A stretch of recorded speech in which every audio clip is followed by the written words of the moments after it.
안녕하세요. 저는 올해 37살이 된 사람이에요.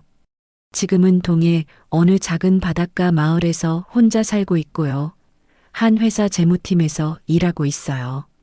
가족이라고 할 만한 건 1년 전 하늘로 보낸 친정엄마가 전부랍니다. 오늘 이 이야기를 꺼내는 건요. 그날 밤 식탁 위에 놓여 있던 흰 봉투 한 장을 아직도 못 잊어서예요. 친정엄마 49제 마치고 돌아온 그 밤, 저는 결혼 10년이 한순간에 어떻게 바스라지는지를 봤거든요. 이야기 시작 전 저희 채널을 구독해 주시면 오늘 하루 큰 행운이 가득하시길 빌겠습니다. 오늘의 사연 시작합니다. 그날은 비가 오락가락했습니다. 장지에서 49제 절차까지 다 끝내고 집에 도착한 게 밤 10시였어요. 검정 한복 위에 코트 하나 걸친 채로 현관에 들어섰는데 신발 벗다가 다리가 풀려서 한참을 그 자리에 앉아 있었습니다. 엄마 영정 들고 있던 손이 아직도 시려서 손가락만 한참을 주물렀어요. 거실 등을 켜고 부엌으로 들어가는데 식탁 한가운데 못 보던 게 떡하니 놓여 있더라고요. 흰색 서류 봉투 하나. 이게 왜 여기 있어? 가까이 가서 봉투를 들었습니다. 묵직했어요. 안에서 종이가 한 장 쓱 빠져나오는데 위쪽에 굵은 글씨로 협의 이혼 의사 확인 신청서라고 적혀 있었습니다. 남편 이영옥 칸에는 이미 사인이 들어가 있고 그 옆에 빨간 인감 도장까지 또렷하게 찍혀 있었고요. 봉투 안에는 메모지 한 장이 더 들어 있었어요. 종이가 너무 얇아서 손끝에서 떨리더군요. 은서야. 결혼 10년이면 명의가 누구든 반반이야.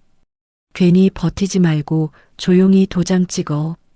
집 팔고 현금으로 나누면 서로 깔끔하잖아. 나 다녀오면 그때 마무리하자. 그게 끝이었어요. 장모 49제 다녀오라는 인사 한 줄, 고생했다는 말 한 줄이 없었습니다.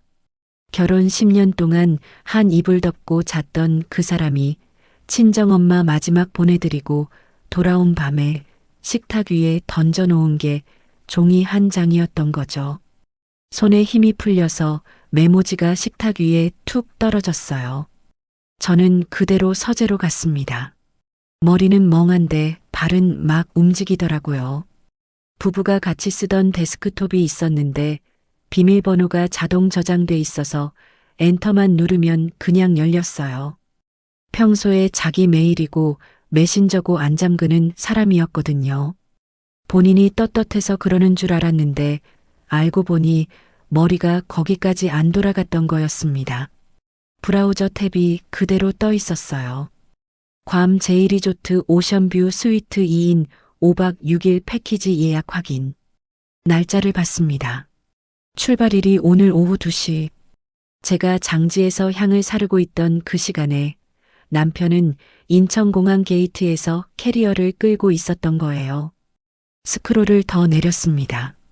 탑승객 정보 2줄. 이영호, 서유리. 저는 그 이름을 한 번도 들어본 적이 없었어요.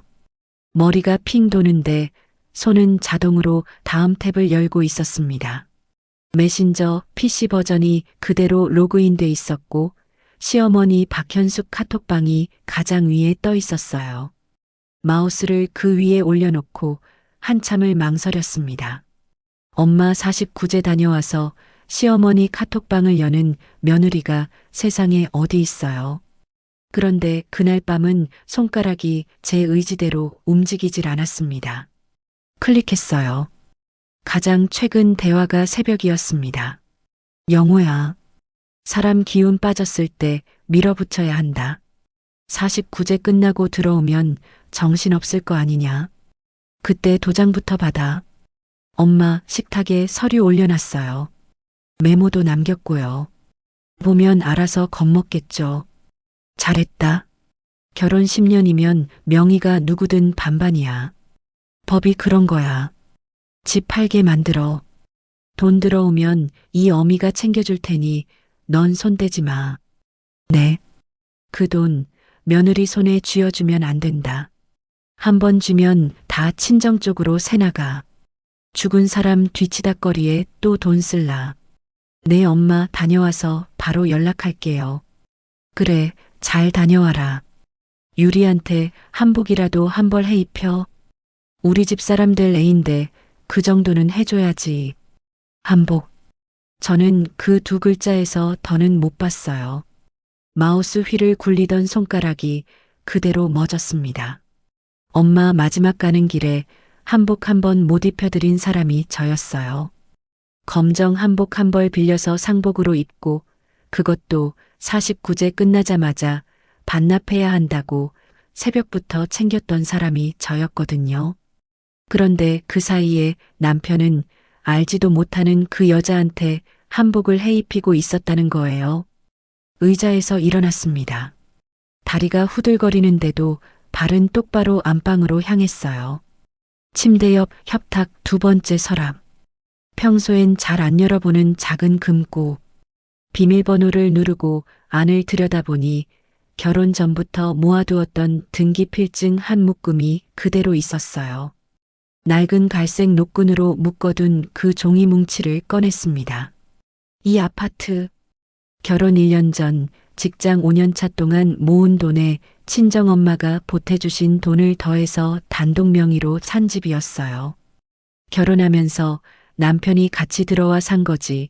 이 집 명의에 그 사람 이름은 한 글자도 들어가 있지 않았습니다. 그 옆에는 통장 2개가 더 있었어요. 엄마가 암 진단받기 한 해 전, 은서야, 엄마 돈이라고 미안해하지 마. 이건 내 집 지키라고 주는 돈이야. 대출 갚는 데 써. 하시면서 손에 쥐어주신 돈이 들어있던 통장. 그 돈으로 혼인 전에 대출을 거의 다 갚아놓은 집이었습니다. 종이를 한참 쓰다듬었어요.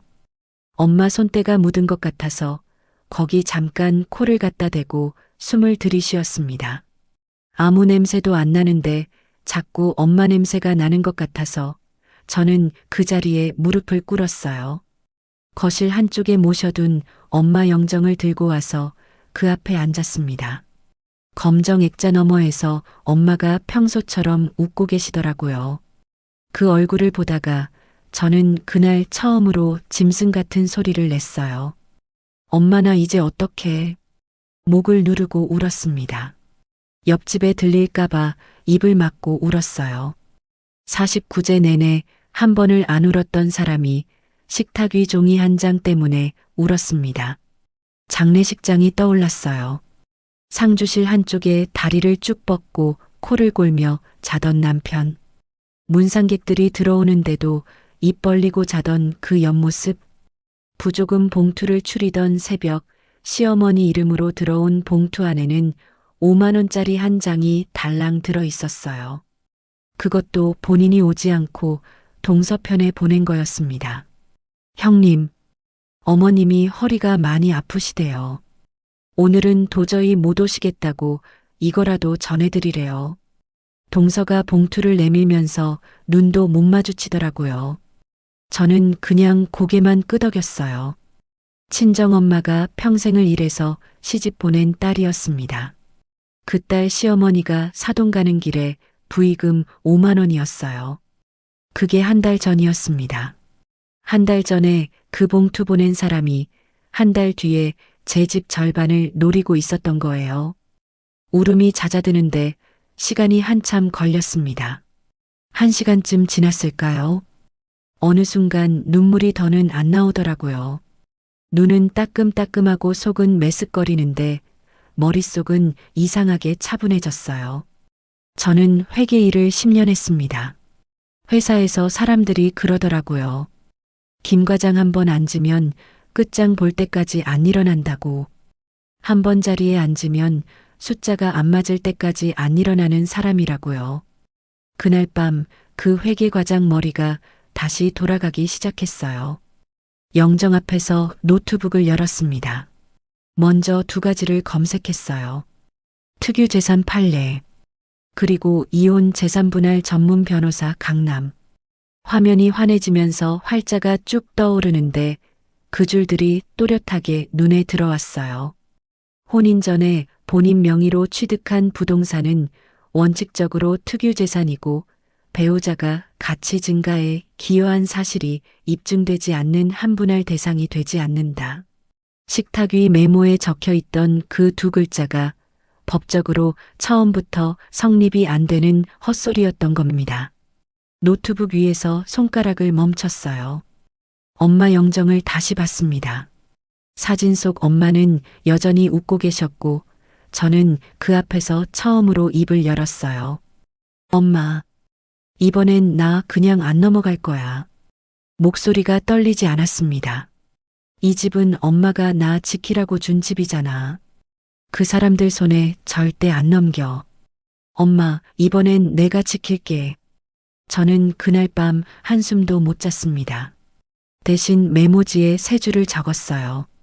하나, 매도, 단독명의 특유재산, 시세보다 깎아서라도 며칠 안에 처분. 둘, 변호사 선임, 이혼, 위자료, 상간녀 소송 동시 진행. 셋, 이 집에 그 사람 다시 못 들어오게 할 것. 펜을 내려놓는데 창밖에서 쫓아다니는 소리가 들렸습니다. 엄마 사진을 다시 한번 쓰다듬고 저는 자리에서 일어났어요. 거울 앞으로 갔는데 어제까지 호구 며느리였던 얼굴이 거기 그대로 있었습니다. 그런데 눈빛 하나는 달라져 있더라고요. 그 눈빛으로 저는 첫 번째 전화를 걸 준비를 했습니다. 새벽 5시 반에 알람도 없이 눈이 떠졌습니다. 거실 바닥에 깔아둔 이불 위에서 일어났어요. 그 사람과 같이 쓰던 침대에는 그날 밤부터 다시 눕고 싶지 않더라고요. 일어나서 가장 먼저 한 일이 커튼을 활짝 걷는 거였습니다. 빛이 거실 안으로 쏟아져 들어왔어요. 그동안 이 집 안에서 한 번도 본 적 없는 빛처럼 느껴졌습니다. 세수도 안 하고 안방으로 갔어요. 옷장 문을 양쪽으로 활짝 열어젖혔습니다. 남편 정장이 옷걸이에 줄줄이 걸려 있더군요.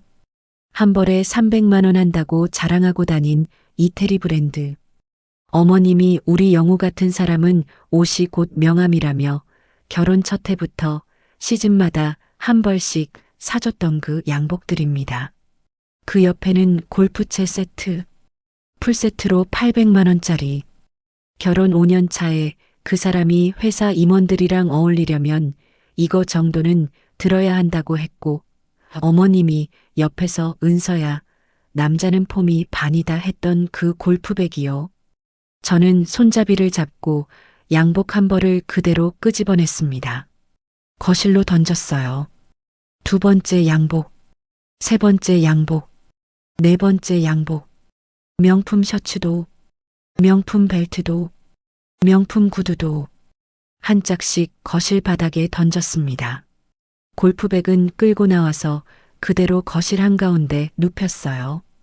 옷걸이가 빈 채로 옷장 안에서 흔들리는 소리가 났습니다. 마지막에 양말 서랍까지 통째로 뒤집어 엎었어요. 거실 바닥이 옷가지로 산이 됐습니다. 저는 그 위에 한 발을 올렸어요. 신지도 않은 슬리퍼로 양복 가슴팍을 밟고 섰습니다. 발 아래에서 비싼 모직이 구겨지는 소리가 났어요. 그 감촉이 묘하게 시원했습니다. 거기 서서 잠깐 옛날 생각이 났어요. 5년 전쯤이었나? 어머님이 우리 집에 오셔서 거실 소파에 비스듬히 누워 계셨습니다. 제가 마트에서 사온 샤인머스켓을 그 옆 테이블 위에 한 송이 올려놓고요. 한 송이에 4만 원 가까이 했어요. 그 사람 월급은 그 사람 카드로 다 빠져나가고 집안 생활비는 다 제 월급으로 돌리던 시절이었습니다. 어머님이 포도알을 하나 따입에 넣으면서 그러시더라고요. 은서야, 너네 친정에서는 이런 거 사 먹어는 봤니? 이게 한 송이에 얼마라더라? 4만 원이요, 어머님. 어머어머. 그 돈이면 너네 친정에서는 한 달 과일값이지. 웃으시면서 그러시는데 그 웃음이 또렷이 기억나요. 입꼬리만 올라가 있고 눈은 안 웃는 그 웃음. 그날 저는 제 입에는 포도알 하나를 안 넣었습니다. 어머님이 한 송이를 거의 다 비우고 나서 줄기만 접시에 남기셨어요. 그 줄기를 치우러 가는데 손이 떨렸던 게 생각납니다. 그 손떨림. 지금 옷가지 위를 밟고 선 발끝에는 없어요. 거실 바닥 옷가지 위에서 휴대폰을 꺼냈습니다. 한 벌 한 벌 사진을 찍었어요. 양복 라벨, 골프채 손잡이, 명품 셔츠 안감의 자수, 폐기하기 전에 이게 누구 물건이었는지 다 기록해뒀어요. 회계 일하면서 배운 거예요. 증거는 항상 사진으로 남겨라. 다음으로 서재로 갔습니다. 남편 책상, 서랍을 위에서부터 차례로 열었어요. 첫째 서랍은 그냥 펜이랑 영수증 뭉치, 둘째 서랍은 명함청, 셋째 서랍은 잠겨 있더군요. 결혼 7년 차쯤부터 그 사람이 잠가놓기 시작한 서랍이었습니다. 평소엔 별거 없어 회사 자료야라고 했어요. 저는 서랍을 흔들어 봤습니다. 안에서 묵직한 게 굴러다니는 소리가 났어요. 부엌으로 가서 일자 드라이버를 가져왔습니다. 결혼 반지로 잠금 장치를 깨봤다는 사람 얘기는 들어봤지만 저는 그냥 드라이버를 썼어요. 30분쯤 후에 그 잠금 장치가 우두둑 부서졌습니다. 서랍을 열었어요. 회사 자료 같은 건 없었습니다. 오피스텔 키 1개, 그 옆에 작은 카드키 2장, 신용카드 명세서 한 묶음, 그리고 가장 안쪽에서 은행에서 온 우편물이 두툼하게 묶여 있었어요. 저는 그걸 통째로 들고 거실 테이블로 옮겼습니다. 테이블 위 봉투를 하나씩 열었어요.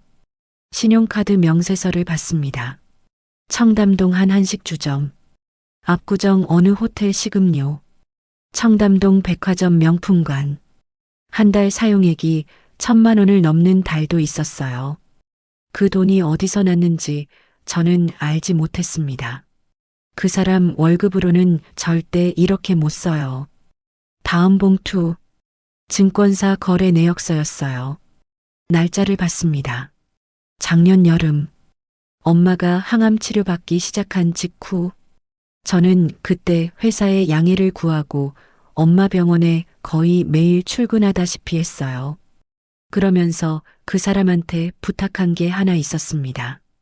엄마 병원비랑 수술비, 제 통장에서 자동이체로 들어가게 해놓은 게 있는데 혹시 모자라면 한 달치 정도는 카드로 좀 막아달라고요. 그 사람이 평소에 자기 돈 잘 안 보태는 사람인 거 알지만 그 한 번은 부탁했어요. 엄마니까. 그 사람이 그랬어요. 걱정 마. 내가 다 봐줄게.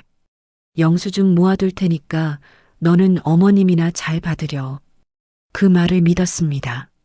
그런데 그 거래 내역서를 보니까 엄마 병원비 결제일이랑 똑같은 날 그 사람 증권 계좌에서 큰 돈이 빠져나가 있더라고요.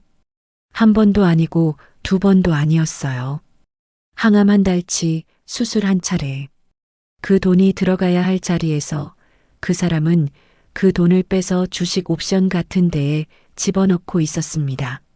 3,000만 원. 거래 내역서 맨 아래에 굵게 찍힌 손실액 합계가 3,000만 원이었어요. 저는 그 종이를 한참 들고 있었습니다. 손끝이 파르르 떨리더라고요. 엄마 모습이 떠올랐어요. 수술 끝나고 일반 병실로 옮기던 날이었습니다. 뼈만 남은 손으로 제 손을 잡으시고는 그 까칠한 입술로 그러셨어요. 은서야, 엄마 돈 많이 쓰게 해서 미안해. 엄마 무슨 소리야, 그런 말하지 마. 이번에 너 빚지고 그러는 거 아니지. 그 사람 같이 잘 보태주디? 응 엄마. 같이 잘 봐. 제가 그렇게 거짓말한 게 아니라 진짜로 그런 줄 알았어요. 그 사람이 봐주는 줄 알았어요. 엄마는 그 말 듣고 안심하셨다는 듯이 눈을 감으셨습니다. 그게 엄마가 정신 또렷한 채로 저한테 하신 마지막 말 중 하나였어요. 거실 바닥에 종이를 내려놨습니다. 그리고 한 번 더 사진을 찍었어요. 거래 내역서 한 장 한 장, 결제일이랑 손실합계, 제일 마지막 잔해까지. 휴대폰을 손에 쥐고 있는데도 손이 떨렸지만 셔터는 정확하게 눌렀습니다. 오전 8시 정각. 휴대폰 화면이 환해지면서 진동이 울렸어요. 시어머니. 저는 숨을 한번 길게 들이마셨습니다. 녹음 앱을 먼저 켰어요. 빨간 점이 깜빡거리는 걸 확인하고 통화 버튼을 눌렀습니다. 그리고 스피커폰으로 돌렸어요. 여보세요. 은서야. 목소리가 다짜고짜 크더라고요. 49제 안부도 없었습니다. 너 지금 정신이 있니 없니? 영호한테서 연락 못 받았어? 네. 식탁에 서류 봐. 우리 영호가 다 마련해놨어. 도장 어딨어? 인감도장 꺼내. 사진 찍어서 나한테 보내. 오늘 안에. 어머님, 빨리 집 내놔야 돼. 며칠 안에 매수자 붙여야 되니까 오늘 중개인한테 연락해서 매물로 올려놓고. 그리고 너 거기 비밀번호 안 바꿨지? 내가 오늘 한번 들을 거니까 번호 다시 한번 불러봐. 824 맞지? 어머님, 49제는 잘 끝났습니다. 아, 그래. 잘 끝났다니 됐고. 그래서 도장은 언제 찍을 거야? 저는 거실 바닥에 펼쳐놓은 거래 내역서를 내려다봤습니다. 손에 잡은 휴대폰을 쥐고 있는 손가락이 조금 떨렸지만 목소리는 안 떨었어요. 네, 어머님. 천천히 정리해서 말씀드릴게요. 천천히가 어딨어. 이게 다 너 위해서 하는 거야. 너도 빨리 정리하고 새 출발해야지. 응? 네, 알겠습니다. 오늘 안에 도장 사진 찍어보내. 알았지? 네. 저는 전화를 끊었습니다. 녹음 앱이 자동으로 파일을 저장하더라고요. 파일 이름을 시어머니 매도 지시로 바꿨어요. 그리고 통화 기록 화면에서 그 번호를 길게 눌렀습니다. 수신 차단. 화면에 작은 글씨로 뜨더라고요. 차단된 연락처로 등록되었습니다. 저는 휴대폰을 식탁 위에 내려놨어요. 거실 바닥 옷더미 위에 놓인 그 사람 양복 가슴팍이 슬리퍼 자국으로 구겨져 있는 게 보였습니다. 9시 정각. 이번엔 제가 전화를 걸었어요. 3년 전 이 집 살 때 등기 도와줬던 부동산 사장님이 받으셨습니다. 그 동네에서 자기 자금 동원이 가능하기로 알아주는 분이었어요. 김 선생님, 오랜만이네. 어쩐 일이야, 아침부터? 사장님, 저 집 내놓으려고요. 응? 갑자기 어디로 이사 가시려고? 이사 가요. 그것보다 사장님, 제가 좀 급해요. 얼마나 급한데? 며칠 안에 잔금까지 마무리할 수 있는 매수자, 사장님 인맥으로 한 분 찾아주세요. 시세보다 1억 깎아드릴게요. 수화기 너머에서 사장님이 잠깐 말을 못 잇더라고요. 1억? 1억을 깎아? 김 선생님, 그 집이 시세 얼마짜리 집인데. 알아요, 사장님. 그래서 깎아드린다는 거예요. 권리관계는 깨끗합니다. 결혼 전부터 제 단독 명의로 잡혀 있어서 다른 사람 손 안 거치고 바로 넘길 수 있어요. 등기필증, 인감 다 손에 들고 있고요. 김 선생님, 무슨 일 있어요?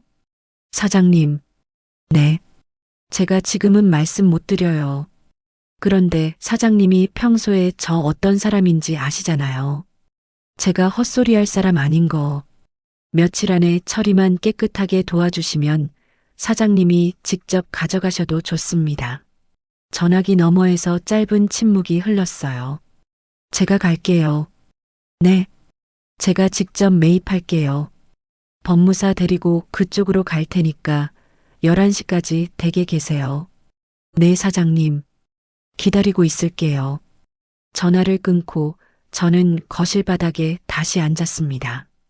옷가지 산 옆에 거래 내역서, 종이 뭉치가 가지런히 쌓여 있었어요. 그 사이에 식탁 위에 흰 봉투도 같이 갖다 놓았습니다. 거실 한가운데 그 모든 게 모이니까 이상하게 마음이 차분해지더라고요. 엄마 영정 사진은 거실 장식장 위에 다시 모셔뒀어요. 저는 그 앞에 서서 한 번 더 고개를 끄덕였습니다. 11시까지는 2시간이 남아 있었어요. 11시 정각 초인종이 울렸습니다. 부동산 사장님이 법무사 한 분을 데리고 들어오셨어요. 사장님은 거실 안으로 2걸음 들이시다가 그 자리에서 멈추셨습니다. 거실 바닥 한가운데 옷가지가 산처럼 쌓여 있고 그 옆에 골프백이 눕혀져 있었거든요. 김 선생님, 이게 다 뭐예요? 신경 쓰지 마세요, 사장님. 이따 나가는 길에 분리수거장에 다 내놓을 거예요. 사장님이 잠깐 저를 쳐다보시더라고요. 뭔가 물어보시려다가 그냥 입을 다무셨습니다. 그래요. 일단 집부터 봅시다. 법무사가 거실 바닥부터 한번 훑었어요. 화장실 2칸을 다 열어보고 베란다 세시 상태도 살피셨습니다. 누수 흔적이 있나 천장 모서리도 보시고요. 사장님은 옷가지 산을 피해서 안방 발코니까지 들어가셨어요. 5분쯤 둘러보시더니 거실로 돌아오셨습니다. 집은 깨끗하네요.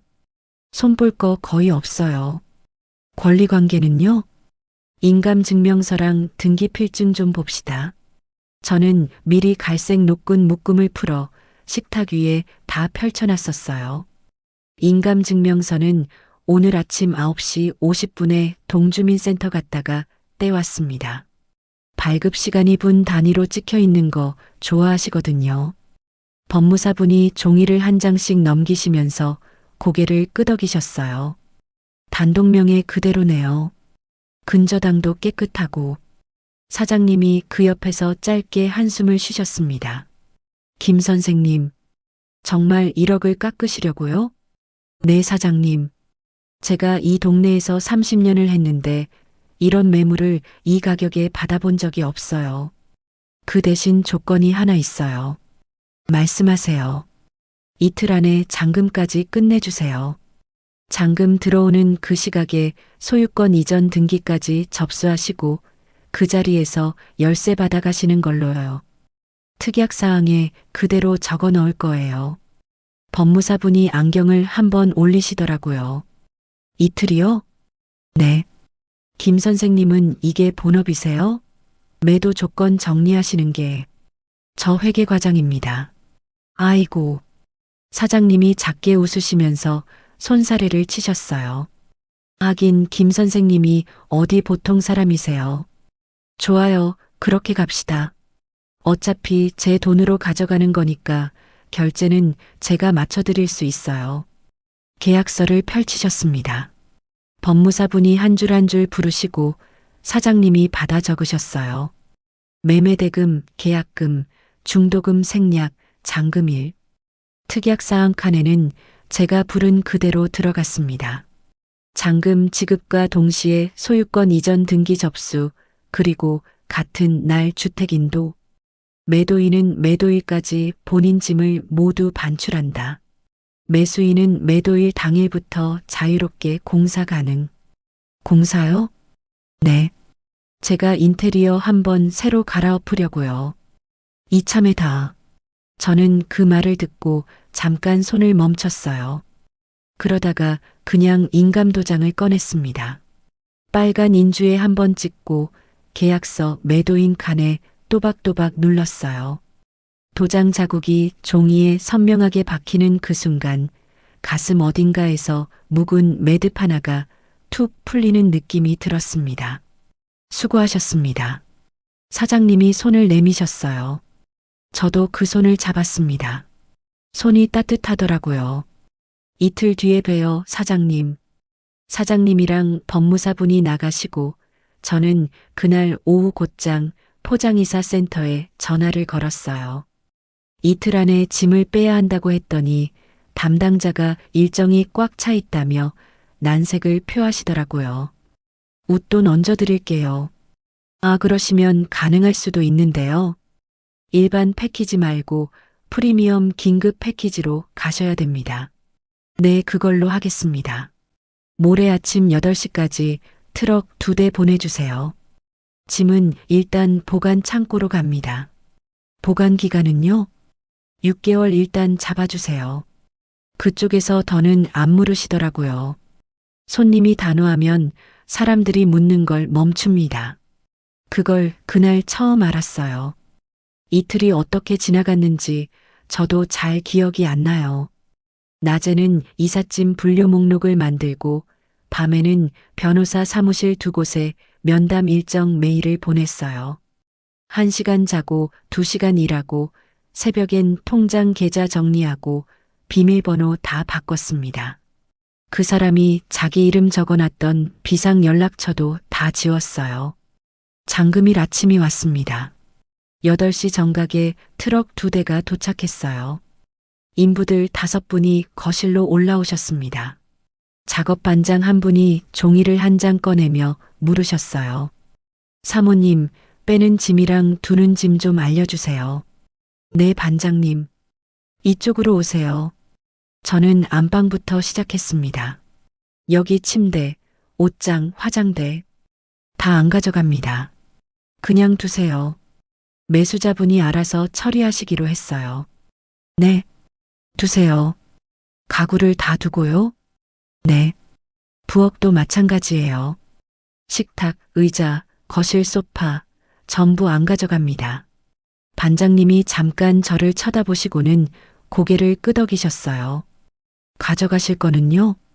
저는 손가락으로 짚어가며 말했습니다. 안방 옷장 안쪽 제 옷까지. 안방 화장대 2번째 서랍, 거기는 통째로 박스에 담아주세요.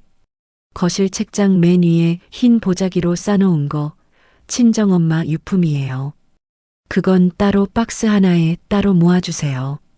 안 부서지게. 네, 사모님. 부엌 가전제품 중에서 냉장고, 세탁기, 김치 냉장고만 가져가요. 결혼하면서 제가 가져온 것들이에요. 나머지는 그대로 두세요. 네. 인부들이 박스를 펴기 시작했어요. 저는 그 사이 안방으로 들어가서 화장대 2번째 서랍을 열었습니다. 거기 속옷 사이에 깊숙이 그 사람이 숨겨놓은 게 몇 가지 있었어요. 여권 사본 1장, 그 위에 호치키스로 찍어서 붙여놓은 작은 사진 1장, 어느 술집에서 그 여자랑 둘이 찍은 스티커 사진이었어요. 손가락 끝에 힘이 들어가는데 저는 그 종이들을 구기지 않았습니다. 지퍼백에 1장씩 따로 넣었어요. 사진 1장, 여권 사본 1장, 그 옆에 다른 봉투에서 나온 호텔 영수증 2장, 다 따로따로 밀봉했습니다. 위에 매직펜으로 작게 적어뒀어요. 안방 화장대 2번째 서랍, 발견 일자, 증거는 손을 타면 안 됩니다. 거실로 나오니까 인부들이 안방 짐을 박스로 옮기고 계시더라고요. 저는 그 사람 옷까지 산 옆에 가서 섰습니다. 반장님, 이거는 가져가지 않아요. 아, 네. 그럼 종량제 봉투 좀 큰 거로 5장만 부탁드려요. 반장님이 트럭에서 100리터짜리 종량제 봉투 5장을 들고 오셨어요. 저는 그 자리에서 1장씩 펼쳤습니다. 이태리 양복 한 벌을 그대로 둘둘 말아서 첫 번째 봉투에 쑤셔 넣었어요. 골프채는 한 자루씩 빼서 2번째 봉투에 거꾸로 박았습니다. 명품 셔츠 묶음, 벨트, 구두, 화장품통, 그 사람이 욕실에 모아두던 그 외국 향수병들까지 봉투 5장이 빵빵하게 찼습니다. 마지막에 봉투를 다 묶고 저는 짧게 사진을 한 번 더 찍었어요. 봉투 5장이 거실에 줄지어 놓여 있는 모습이었습니다. 인부 2분이 그 봉투들을 양손에 2개씩 들고 1층으로 내려가셨어요. 저도 따라 내려갔습니다.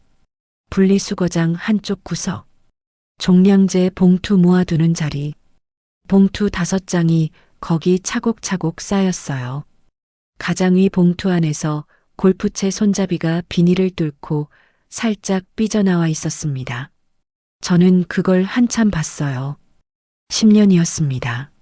그 사람이 그 양복 입고 그 골프채 메고 그 향수 뿌리고 다니던 10년이요. 어머님이 옆에서 남자는 폼이 반이다 하시면서 그 비싼 옷들 사입히던 10년이요. 그 폼값이 결국 종량제 봉투 5장 안에 들어가더라고요. 저는 사진을 한 장 더 찍고 위로 올라왔습니다. 12시쯤 됐을까요? 사장님과 법무사분이 도착하셨어요. 사장님 손에는 큼지막한 가방 하나가 들려 있었고 법무사분 손에는 서류 가방이 있었습니다. 법무사분이 노트북을 거실 바닥에 두고 화면을 열었어요. 안방까지 들리던 잠금 송금 알림이 그 자리에서 울렸습니다. 핑! 제 휴대폰에서 은행 알림이 떴어요. 매매대금 전액이 그 자리에서 통장에 찍혔습니다. 전자등기 접수했습니다. 법무사분이 화면을 돌려서 저한테 보여주셨어요. 접수번호가 또렷이 찍혀 있었습니다. 사장님이 가방을 여시더라고요. 가방 안에는 새 도면이 한 장 들어 있었어요. 오늘 오후에 철거반 들어와요. 김 선생님 가시고 1시간 뒤에. 네, 사장님. 열쇠 드릴게요. 저는 주머니에서 열쇠 한 묶음을 꺼냈어요. 결혼하면서 2개씩 복사해서 들고 다녔던 그 열쇠 묶음. 도어록 비밀번호도 종이에 적어 그 위에 얹어 사장님 손바닥 위에 올려놨습니다. 고생하셨어요. 사장님이 더 고생하셨어요. 사장님이 짧게 웃으셨습니다. 같은 시각에 비행기 위 어느 나라에선 누가 칵테일 잔을 부딪히고 있다는 걸 저는 그날 저녁에야 알았어요. 오후 1시쯤 됐을 때 휴대폰 알림에 그 사람 인스타 스토리가 떴거든요. 평소엔 막아두지 않았던 계정이었어요. 한 손에 칵테일을 들고 다른 한 손은 그 여자 허리를 감싸 안고 있는 짧은 영상이었습니다. 영상 위에 자막이 떠 있었어요. 드디어 자유. 저는 그 영상을 다 보지도 않고 캡처만 한 장 떴어요. 변호사한테 보낼 폴더에 그대로 저장했습니다. 오후 2시 포장이사 트럭 2대가 짐을 다 싣고 보관 창고로 출발했어요. 저는 캐리어 하나를 거실 한가운데 세웠습니다. 검은색 24인치짜리. 그 안에 갈아입을 옷 며칠치, 노트북, 통장 묶음, 등기필증 사본, 지퍼백에 밀봉해둔 증거 봉투들이 들어 있었어요. 엄마 영정 사진은 사진만 따로 꺼내서 손가방에 넣어 가슴에 안고 나왔습니다. 거실을 한번 둘러봤어요. 가구는 그대로 놓여 있는데 사람이 산 흔적은 다 빠져나간 거실이었습니다. 식탁 위가 깨끗했어요. 그 봉투가 놓여 있던 자리에는 이제 아무것도 없었습니다. 저는 현관에서 신발을 신었어요. 문을 닫는 그 순간 거실 안에서 잠깐 정적이 흘렀습니다. 그 정적이 10년 만에 처음 느껴보는 정적이었어요. 엘리베이터를 타고 내려가는데 1층 로비에 사장님이 부르신 철거반 인부 4분이 큰 해머를 든 채줄지어 서 계시더라고요. 저랑 가볍게 목례하시고 한 분이 짐 운반용 카트에 해머를 싣고 엘리베이터로 올라가셨습니다. 밖으로 나오니까 택시 한 대가 단지 입구에서 기다리고 있었어요. 미리 불러둔 차였습니다. 캐리어를 트렁크에 싣고 뒷좌석에 앉았어요. 기사님이 어디로 가시냐고 물으셔서 미리 적어둔 비즈니스 호텔 이름을 댔습니다. 차가 천천히 단지를 빠져나갔어요. 차창 너머로 12층 베란다가 점점 작아지는 게 보였습니다. 그 위에서 잠깐 뭔가 부서지는 소리가 났어요. 거실 아트월 부수는 해머 소리였습니다. 깨지는 소리가 멀리서까지 들리더라고요. 그 사람이 매달 한 번씩 자기 손바닥으로 두드리면서 이게 다 내 거다 하고 자랑하던 그 벽이었어요. 저는 그 소리를 한 번 더 들었습니다. 그리고 가만히 가슴 안쪽에 안고 있던 엄마 사진을 한 번 쓰다듬었어요. 엄마, 다 끝났어요. 이제 거기엔 우리 둘 다 없어요. 택시기사님이 백미러로 한번 흘끔 보시더니 아무 말씀도 안 하시고 엑셀을 밟으셨어요. 차가 큰 길로 들어섰을 때 저는 결혼 반지를 손가락에서 뺐습니다. 가방 안 작은 지퍼 칸에 그 반지를 넣고 지퍼를 닫았어요. 손가락에 반지 자국이 하얗게 남아 있었습니다. 그 자국 위로 차창 밖 햇빛이 들어왔어요. 10년 동안 며느리라는 두 글자에 묶여 있던 사람이 그 자국 위에서 처음으로 손을 활짝 펴봤습니다. 손가락이 가볍더라고요. 집을 비우고 나온 다음 날 저는 비즈니스 호텔 1층 카페 창가 자리에 앉아 있었습니다. 밤사이에 처음으로 깊게 잤어요. 아침에 눈을 떴는데 어깨가 안 굳어 있더라고요. 결혼하고 처음이었습니다. 호텔 조식을 거르고 1층 카페로 내려가서 따뜻한 아메리카노 한 잔을 시켜놓고 노트북을 펼쳤어요. 변호사 사무실로 보낼 자료를 정리하는 중이었습니다. 매매 계약서 사본, 등기 이전 접수증, 통장 입금 캡처, 그 사람 SNS 스토리 캡처, 안방 화장대에서 나온 증거 봉투 사진들, 탁자 위에 그 모든 게 가지런히 펼쳐져 있는 풍경이 저한테는 어떤 갤러리보다도 깨끗해 보였어요. 10시쯤 됐을까요? 휴대폰이 짧게 한번 울렸습니다. 관리사무소. 네, 여보세요. 김은서입니다. 아, 사모님이세요. 경비실인데요. 지금 12층 사모님 댁 앞에 어떤 어르신 한 분이 와 계셔서요. 어르신이요? 네. 어머님 되신다고 하시는데 그 집이 어제 다른 분 명의로 넘어간 게 맞나요? 저희가 입주자 변경 통보를 받아서요. 네, 맞습니다. 어제부로 매매 끝났어요. 저는 이미 짐 다 빼고 나왔고요. 아, 네, 알겠습니다. 워낙 큰 소리로 비밀번호를 누르고 계셔서 혹시 몰라 한번 여쭤본 거예요. 신경 써주셔서 감사합니다. 전화를 끊고 저는 아메리카노를 한 모금 마셨어요. 그 시간에 시어머님이 거기까지 가셨다는 건 저한테 그렇게 놀라운 일이 아니었습니다. 그 양반은 평소에도 우리 집 비밀번호를 본인 집 비밀번호처럼 외고 다니던 분이었어요. 명절 전날 새벽 6시에 미리 와서 부엌 불 켜놓고 앉아 계신 적도 있었습니다. 며느리자는 안방까지 그냥 들어와서 은서야 아직도 자니 하시던 분이었으니까요. 그날 일은 며칠 뒤 작업 반장님이 직접 전화로 들려주셨어요. 부동산 사장님이 이런 일은 그래도 매도자, 사모님이 아셔야 한다고 작업 반장님 번호를 따로 알려주셨거든요.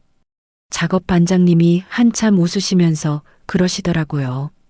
사모님, 제가 작업 30년 했는데 어제 같은 손님은 처음이에요. 그 양반은 그날 한껏 차려입고 오셨답니다. 낯빛도 좋고 머리도 미용실에서 갓 다듬은 듯하고 한 손에는 익숙한 핸드백 한쪽 끝을 꼭 쥐고 계셨대요. 평소 며느리한테 도장 받으러 올 때 들고 오시던 안쪽에 인감 도장 보관함이 따로 있는 까만 가방. 그날도 그 가방이었답니다. 엘리베이터 안에서도 옆에 탄 입주민 한 분한테 그러시더래요. 우리 며느리가 친정 어머니 49제 다녀와서 지금 정신을 놓고 있어요.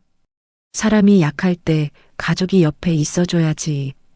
엘리베이터에서 내려서 그 집 현관 앞에 서신 시어머님이 도어록 비밀번호 키를 익숙하게 누르셨습니다. 삐비빅. 다시 한번 누르셨답니다. 삐비빅. 세 번째쯤 되니까 시어머님 입에서 짧은 욕이 나오기 시작했대요. 어머어머. 이게 왜 이래. 인연이 비번을 바꿨네. 그러면서 손잡이를 거칠게 잡고 흔드셨답니다. 덜커덕덜커덕. 그 안쪽에서는 철거 작업팀이 거실 한가운데서 해머지를 하다 잠시 쉬는 중이셨어요. 거실 아트월이 거의 다 뜯겨 있고 마루는 절반이 들려 있고 벽지는 한쪽 벽 전체가 통째로 너덜너덜 매달려 있는 상태였답니다. 문 흔드는 소리에 작업 반장님이 짜증이 나서 손에 공구를 든 채로 현관으로 가셨대요. 문을 활짝 여시자마자 안에서 먼지가 복도로 푹 쏟아져 나왔답니다. 머리에 수건을 두르고 작업복에 회반죽 가루를 잔뜩 뒤집어 쓰고 계신 작업 반장님이 문 앞에 떡 버티고 서 계셨고요. 문 바깥에는 한껏 차려입고 핸드백을 가슴에 안고 서 계신 시어머님이 계셨습니다. 두 분이 0.5초쯤 서로 쳐다보셨대요. 먼저 입을 여신 건 작업 반장님이셨답니다. 누구신데요? 누구신데요, 어머님? 여기 우리 며느리 집인데. 네, 우리 며느리 집인데. 비번 좀 다시 알려달라고 며느리한테 좀 들어가서. 안에 있어요? 어머님. 작업 반장님이 한숨을 한번 푹 쉬셨대요. 여기 새 주인 의뢰받아서 공사 중입니다. 어제부로 명에 다 넘어갔어요. 사모님 며느리분 어제 짐 다 빼고 가셨고요. 시어머님 얼굴이 그 한마디에 하얗게 변하셨답니다. 뭐라고요? 새 주인이 따로 있다고요. 어머님, 이게 무슨 소리야? 어제 팔았다고? 인연이? 누구 마음대로? 어머님, 죄송한데 남의 집 문 그렇게 흔드시면 안 됩니다. 한 번만 더 그렇게 하시면 경찰 부를 거예요. 작업 반장님이 그 말씀하시면서 살짝 옆으로 비키셨대요. 시어머님이 그 틈으로 고개를 안쪽으로 들이미셨답니다. 그날 그 양반이 본 풍경이 어떠셨을지 저는 다 짐작이 갑니다. 10년 동안 며느리 월급 들어와서 청소해 놓은 그 거실이요. 한번 들어오시면 소파에 비스듬히 누우셔서 비싼 과일이나 쏙쏙 빼드시던 그 거실. 며느리 통장에서 매달 빠져나간 관리비로 굴러간 그 12층 거실이 벽이 뜯기고 마루가 들리고 천장등이 다 떨어져 있고 안방으로 가는 길목벽이 통째로 무너져 있고 폭탄 맞은 듯한 그 풍경 한가운데서 시어머님이 두 손에 가방을 꼭 쥔 채로 그 자리에 서 계셨답니다. 다리가 후들거리시는 게 옆에서 봐도 보이셨대요. 이게 어머님 들어오시면 안 돼요. 이게 다 뭐냐고요. 우리 영호집이 우리 며느리가. 어머님 내 돈은 내가 챙기려던 돈은. 작업 반장님 말씀이 그 말을 끝낸 시어머님이 그 자리에서 다리가 풀려서 복도 바닥에 푹 주저앉으셨답니다. 가방이 그 옆으로 굴러 떨어지면서 그 안에 있던 도장 케이스가 또르르 굴러 나왔다고 했어요. 빨간 인감 도장이 그 안에 얌전히 들어있는 채로요. 핸드백을 끌어다 다시 안고 그 양반은 떨리는 손으로 휴대폰을 꺼내셨습니다. 며느리한테 거셨답니다. 같은 시각에 저는 카페 창가에서 노트북을 보고 있었어요. 화면 위에 알림이 떴습니다. 시어머니 부재중 전화. 저는 화면을 한 번만 보고 다시 노트북으로 시선을 돌렸어요. 차단을 다 했다고 생각했는데 이전에 등록되어 있던 다른 번호로 거시는 모양이었습니다. 알림이 한 번 더 떴어요. 시어머니 부재중 전화. 저는 그 번호도 길게 눌러서 차단 목록에 추가했습니다. 5분쯤 뒤에 다른 번호가 떴어요. 저장돼 있지 않은 번호였습니다. 2로 시작하는 번호. 받지 않았어요. 끊겼다가 또 걸려왔습니다. 또 끊겼다가 또 걸려왔어요. 번호가 자꾸 바뀌더라고요. 저는 휴대폰을 뒤집어서 화면이 안 보이게 테이블 위에 엎어 놓았어요. 그리고 다시 변호사 메일 작성으로 돌아갔습니다. 노트북 화면에는 첨부 파일 목록이 가지런히 떠 있었어요. 매매 계약서, 등기 이전, 거래 내역서, 외도 사진, 시어머님 매도 지시 녹음. 엎어놓은 휴대폰이 5분에 한 번씩 짧게 진동했어요. 그 진동이 어찌나 일정하게 오는지 카페 안다른 손님들이 한 번씩 흘끔거리실 정도였습니다. 작업 반장님 말씀에 따르면 그 양반은 복도에 한참 앉아 계시다가 일어나서 엘리베이터를 타고 1층으로 내려가셨답니다. 단지 안 공중전화 부스 앞에서 서성거리시는 걸 경비실 아저씨가 CCTV로 보셨대요. 10원짜리 100원짜리를 한 움큼 꺼내서 공중전화 안으로 들어가셨답니다. 며느리한테 전화하셨겠죠. 저는 호텔 카페에서 그 통화도 안 받았어요. 엎어놓은 휴대폰에 진동이 다시 시작됐습니다. 한 번 끊기고, 한 번 들어오고, 한 번 끊기고, 한 번 들어오고, 동전 떨어지는 만큼 들어왔다가 끊겼습니다. 11시쯤이었어요. 저는 노트북을 잠깐 덮고 화면을 한번 들여다봤습니다. 부재중 전화 알림이 화면 한가득 쌓여 있더라고요. 57통. 저는 그 숫자를 가만히 봤어요. 회사에서 결산할 때 잘못 찍힌 숫자 한 줄 잡아내려고 50번 정도는 같은 시트를 새로 고침하던 사람이었습니다. 그날 그 며느리한테 그렇게나 매달리는 어머님이 평생 며느리 휴대폰으로 그렇게 많이 전화를 걸어보신 적이 한 번이라도 있으셨나 싶더라고요.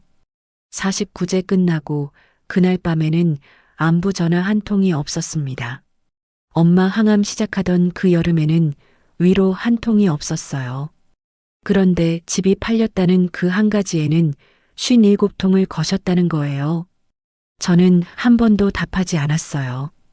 그 자리에서 일어나 카페 카운터로 가서 아메리카노 한 잔을 더 주문했습니다. 직원이 컵을 내미시면서 짧게 웃으셨어요. 오늘 일이 잘 풀리시나 봐요. 표정이 좋으시네요. 네. 저는 짧게 대답하고 자리로 돌아왔습니다. 그 시간에 그 양반은 단지 앞 버스 정류장 의자에 쓰러지듯 앉아 계셨답니다. 가방을 무릎 위에 올려놓고 한 손은 가슴을 치고 한 손은 휴대폰을 꼭 쥐신 채로요. 지나가시던 동네 아주머니 한 분이 괜찮으시냐고 어깨를 짚으셨다가 시어머님이 손을 휙 뿌리치면서 큰 소리로 욕을 하시는 통에 그 자리를 피하셨다고 했어요. 그게 한참 동안이었답니다. 저는 그 모든 걸 그날은 몰랐어요. 그날 호텔 카페 창가에서 본 풍경은 따뜻한 커피 한 잔과 펼쳐진 노트북, 그리고 가지런히 정리된 증거 파일 폴더 하나가 전부였습니다. 다 정리된 자료를 변호사 사무실로 보내기 직전에 저는 매일 본문 마지막 줄에 한 줄을 더 적었어요. 오늘 오전 시간대로 시어머니 통화 시도가 다수 누적되어 있습니다. 향후 직접 통화는 일절 응하지 않을 예정이며 통화가 이루어질 경우 녹음 후 즉시 송부하겠습니다. 엔터를 한 번 더 쳐서 한 줄을 비웠어요. 그리고 보냈습니다. 전송 완료라는 짧은 알림이 화면 위에 떴어요. 저는 노트북을 닫고 휴대폰을 다시 뒤집었습니다. 화면이 환해지는데 그 위에 또 알림이 떴어요. 부재중 전화 한 건이 더 늘어 있었습니다. 저는 그 알림을 한 번 봤습니다. 그리고 다시 카페 창밖으로 시선을 돌렸어요. 해는 어느새 가장 높이 떠 있었고 호텔 앞 도로 위로는 바쁜 사람들이 지나가고 있었습니다. 그 풍경 안에 들어가 있지 않은 사람은 그 시각 단지 정류장 의자에 가슴을 치며 앉아 계신 그 양반 한 분뿐이었어요. 다음 날 오후 3시쯤이었어요. 저는 호텔 1층 카페 같은 자리에 앉아 있었습니다. 어제 앉았던 그 창가 자리, 같은 아이스 아메리카노. 다만 그날은 노트북 옆에 종이 묶음이 한 묶음 더 놓여 있었어요. 변호사 사무실에서 어제 저녁에 보내주신 소장 초안이었습니다. 이혼 청구, 위자료 청구, 상간녀 소송, 세 묶음이 따로따로 클립으로 묶여 있었어요. 저는 종이 위 빨간 글씨를 한 줄 한 줄 짚어가면서 읽고 있었습니다. 피고 측 1번, 이영호, 결혼 10년 차 외도, 가정용 자금 횡령, 명예 무관 매각 강요, 피고 측 입원, 서유리, 부정행위 가담, 원고 측, 김은서, 단독명의 특유재산 보유자, 원고 본인 친정 자금으로 혼인 전 대출 상환 완료. 피곤하지가 않더라고요. 어제 한숨 푹 자고 일어났더니 종이 위 활자가 똑똑하게 눈에 들어왔어요. 회사에서 분기 결산서 검토할 때보다 더 또렷하게요. 테이블 한쪽 위에는 어제 그 거래 내역서, 사본도 같이 올려놨습니다. 그 사람이 엄마 병원비를 빼서 옵션 거래로 날린 그 종이, 가장 큰 손실액이 굵게 적힌 페이지를 맨 위로 올려놨어요. 손가락으로 그 숫자를 한번 톡 튕기는데 그날따라 이상하게 손가락이 가볍더라고요. 휴대폰이 짧게 한번 진동했어요. 저장돼 있지 않은 번호. 10이 아닌 2로 시작하는 어느 가게 유선전화 같은 번호. 어제 단지 공중전화로 거셨던 그 번호와 다른 번호였습니다. 화면을 한번 봤어요. 부재중 전화 누적 옆에 작은 숫자가 깜빡거리고 있었습니다. 58. 저는 빨대로 커피를 한 모금 길게 빨았어요. 얼음이 부딪히는 소리가 났습니다. 그리고 통화 버튼을 눌렀어요.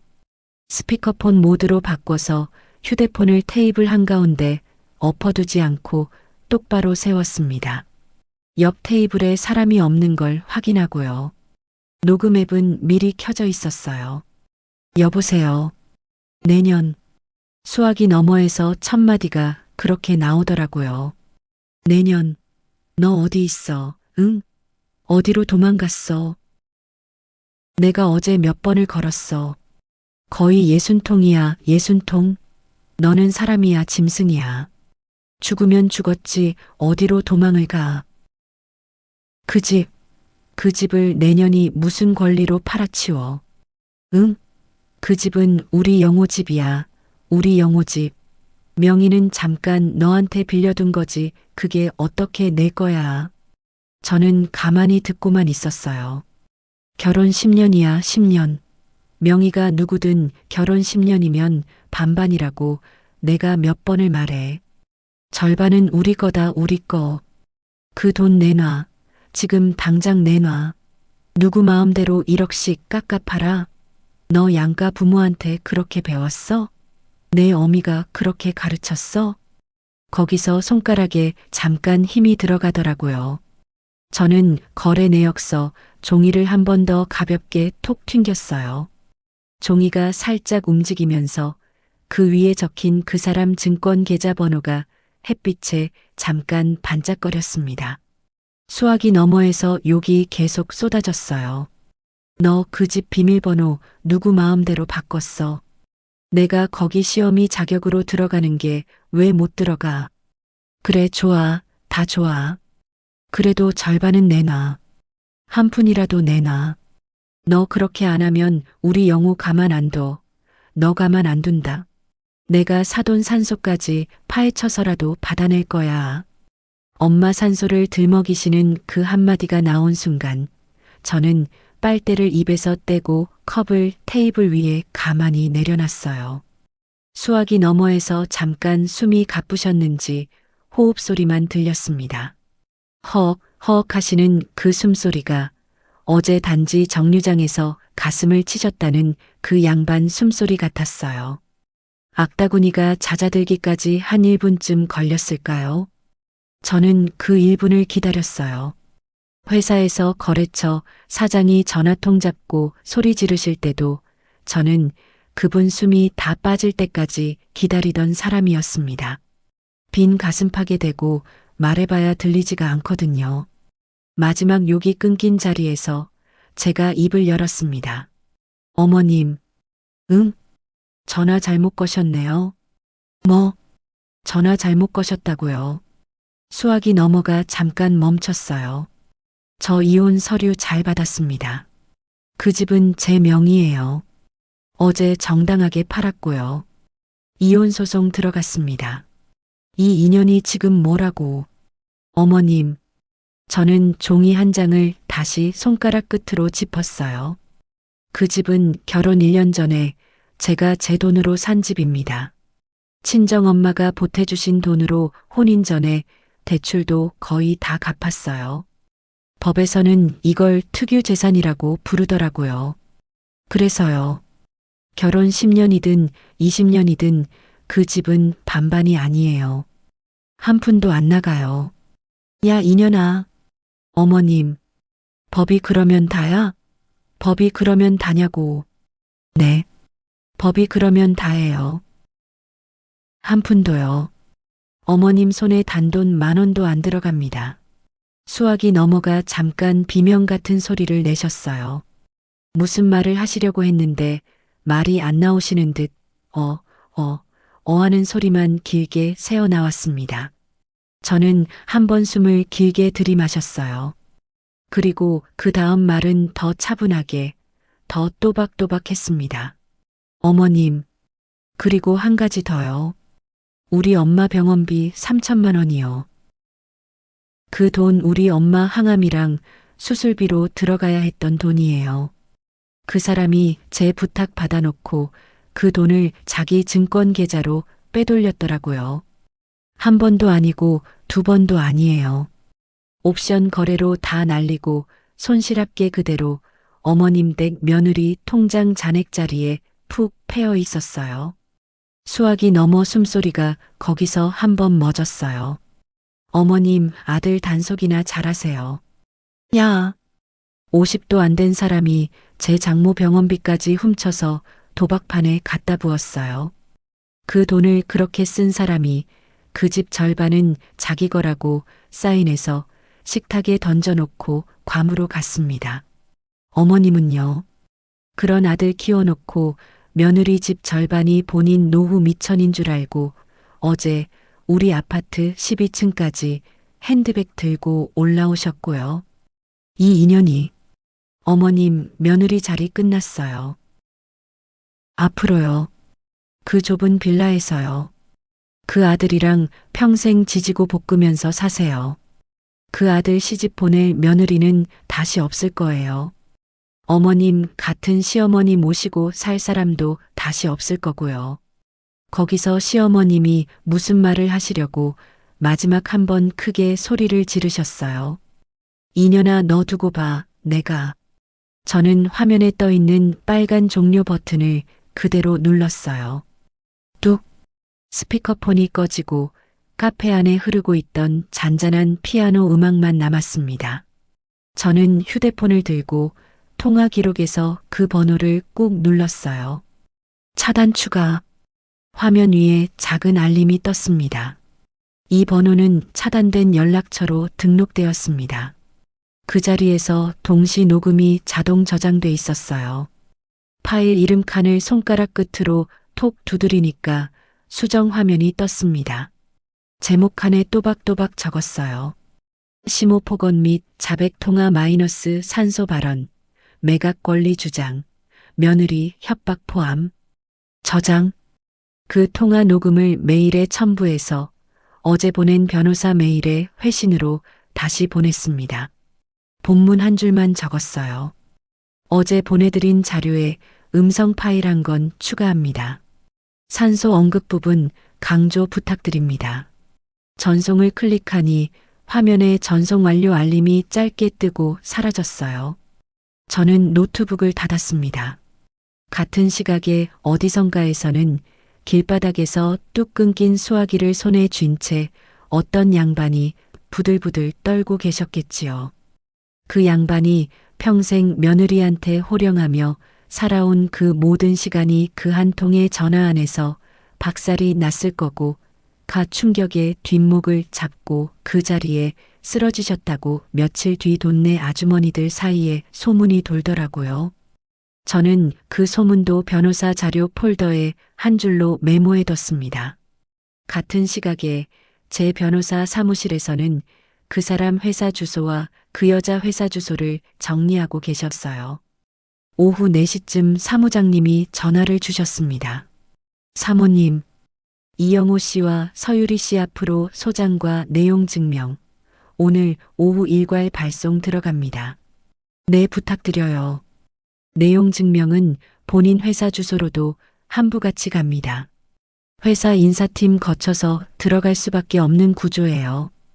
이건 사모님이 사전에 알고 계셔야 할 부분이라 말씀드려요. 네, 알겠습니다. 법원 송달은 등기 우편으로, 내용 증명은 우체국 특별 송달로 갑니다. 사모님 의도대로요. 감사합니다. 전화를 끊고 저는 카페 천장을 한번 올려다 봤어요.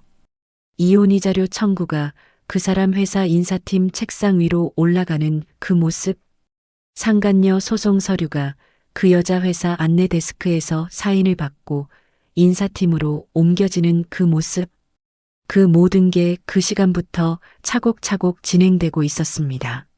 저는 그날 저녁에 호텔방으로 올라가서 처음으로 따뜻한 욕조에 몸을 담그고 30분을 누워 있었어요.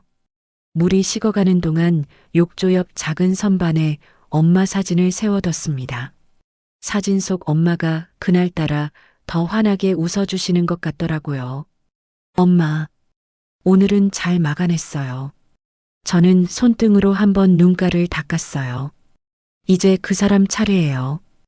뜨거운 물 위로 김이 모락모락 올라가는 그 욕실 안에서 저는 처음으로 그 사람이 인천공항에 내릴 그 다음 날 오후를 떠올렸습니다. 생각만 해도 가슴이 묘하게 조용해지더라고요. 그 사람이 인천공항에 내린 건 다음 날 오후 3시였습니다. 저는 그 시간에 호텔 체크아웃을 마치고 도심 외곽 작은 레지던스로 짐을 옮기는 중이었어요. 캐리어 하나에 손가방 하나. 이젠 그 사람이 절대로 찾을 수 없는 동네였습니다. 변호사 사무실에서 그날 일정을 분 단위로 알려주셨거든요. 송달 절차가 어떻게 진행될지요. 같은 시각 그 사람 모습은 며칠 뒤 부동산 사장님이 단지 관리실 CCTV를 보시고 한참 웃으시면서 들려주셨습니다. 알로하 셔츠, 목에는 시든 생화 꽃목걸이, 손에는 그 여자 캐리어 2개. 자기 캐리어는 그 여자한테 끌리는 게 자존심 상하셨는지 2개 다 본인이 끌고요. 양손에 캐리어를 1개씩 끌고 입국장을 나오는 그 모습이 한껏 들떠있더래요. 공항 리무진을 타고 그 사람들이 우리 단지에 도착한 건 오후 5시쯤이었습니다. 리무진에서 내리면서 그 사람이 그 여자한테 그러더래요. 유리야, 이제 한강뷰 안방은 다 내 거야. 짐 풀고 좀 자라. 오빠, 진짜? 진짜야. 어머니가 다 정리하셨대. 아내 도장도 받았고 그 집 어제 매물로 나갔다면서. 잔금 들어오면 절반은 내 거니까 우리 그 돈으로 새 집 하나 또 알아보자. 오빠 짱이야. 캐리어를 끌고 1층 공동 현관 앞에 2사람이 섰답니다. 그 사람이 익숙하게 비밀번호를 눌렀어요. 당연히 안 됐죠. 이상하네. 오빠 왜? 비번이 안 먹히네. 잠깐만. 어머니가 새 비번 알려준다 그러셨는데 카톡 안 왔나? 안 왔어. 아무것도. 오빠 출국 전에 안 받았어? 잠깐만. 그 사람이 한참을 핸드폰을 만지작거리시는 동안 그 여자 표정이 슬슬 굳기 시작했답니다. 명품 캐리어를 손잡이째로 톡톡 바닥에 치는 소리가 단지 입구까지 들리셨다고 경비실 아저씨가 그러셨어요. 결국 그 사람이 경비실 호출 버튼을 눌렀습니다. 인터폰 화면에 경비실 아저씨가 떡 잡히셨어요. 네, 무슨 일이세요? 안녕하세요. 저 12층 1204호 사람인데요. 비밀번호가 갑자기 안 먹혀서요. 누구시라고요? 1204호요. 김은서 남편 이영호. 경비실 아저씨가 잠깐 인터폰 화면을 닫으셨다가 다시 여셨대요. 옆에 입주민 명부를 한번 보시고요. 이영호 씨요? 네. 선생님. 그 집 어제부로 입주자 변경 통보가 들어왔어요. 네. 1204호명의 다른 분으로 넘어갔습니다. 전 집주인분이 그저께 매매하셨고요. 지금은 새 주인분이 전체 철거 공사 중입니다. 들어가실 수 없어요. 뭐라고요? 명의가 다른 분으로 넘어갔다고요, 선생님. 캐리어 손잡이를 쥔 그 사람 손에서 식은땀이 한 방울 떨어지더래요. 옆에 서 있던 그 여자 표정이 그 순간 한꺼번에 무너지셨답니다. 오빠, 잠깐만. 오빠 이게 뭐야? 잠깐만 좀 있어봐. 그 사람이 다급하게 휴대폰을 꺼내서 시어머님 번호를 눌렀답니다. 신호가 2번 가기도 전에 받으셨대요. 어머님 목소리가 수화기 넘어 인터폰 마이크까지 새어나왔다고 경비실 아저씨가 그러시더라고요. 가까이 가셨을 거예요. 어머님이 그날 그 양반답지 않게 통곡을 하고 계셨답니다. 엄마, 비번이 안 먹혀. 비번 좀 빨리. 영호야. 엄마 빨리 새 비번. 영호야. 왜요 엄마 왜? 그 집이. 네. 그 집이 안 됐어. 안 됐다고. 그 집 그년 단독 명의였어. 우리가 손댈 수가 없었어. 어제 그년이 팔아치웠대. 다 끝났어. 엄마가 아무것도 못 막았어. 미안하다. 엄마 무슨 소리야 엄마. 무슨 소리야 그게. 내가 어제 가봤는데 안에가 다 뜯겨 있더라. 다 뜯겨 있어.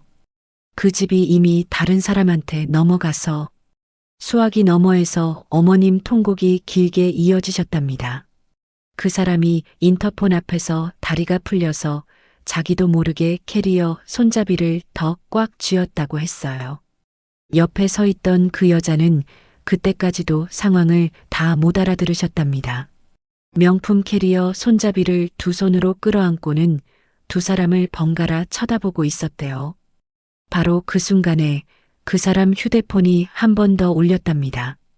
이번엔 진동이 아니라 알림음이 크게 한 번 울렸어요.